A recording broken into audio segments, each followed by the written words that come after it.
സമസ്ത league തർക്കത്തിൽ സമവായം. സാധിക്കലി തങ്ങളുമായുള്ള അകൽച്ചയില്ലാതായെന്ന് league വിരുദ്ധ ചേരി. തെറ്റിദ്ധാരണകൾ പരിഹരിച്ചെന്നും പ്രതികരണം.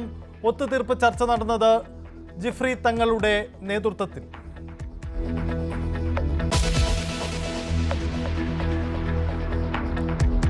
പത്തനംതിട്ട പീഡനക്കേസിൽ കൂടുതൽ അറസ്റ്റ്. പിടിയിലായവരുടെ എണ്ണം 43ആയി.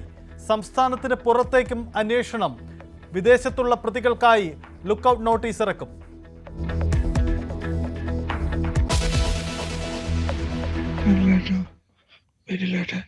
മരിച്ചു. ഞാനിവിടെ റഷ്യയിലെ ആശുപത്രിയിൽ. റഷ്യൻ കൂലിപ്പട്ടാളത്തിൽ അകപ്പെട്ട് യുദ്ധമുഖത്ത് വെടിയേറ്റ തൃശൂർ സ്വദേശിയുടെ മരണം സ്ഥിരീകരിച്ച എംബസി. മരിച്ചത് തൃശൂർ കുട്ടനല്ലൂർ സ്വദേശി ബിനിൽ. യുക്രൈൻ സൈന്യത്തിൻ്റെ വെടിയേറ്റത് ബിനിലിനും സുഹൃത്തിനും.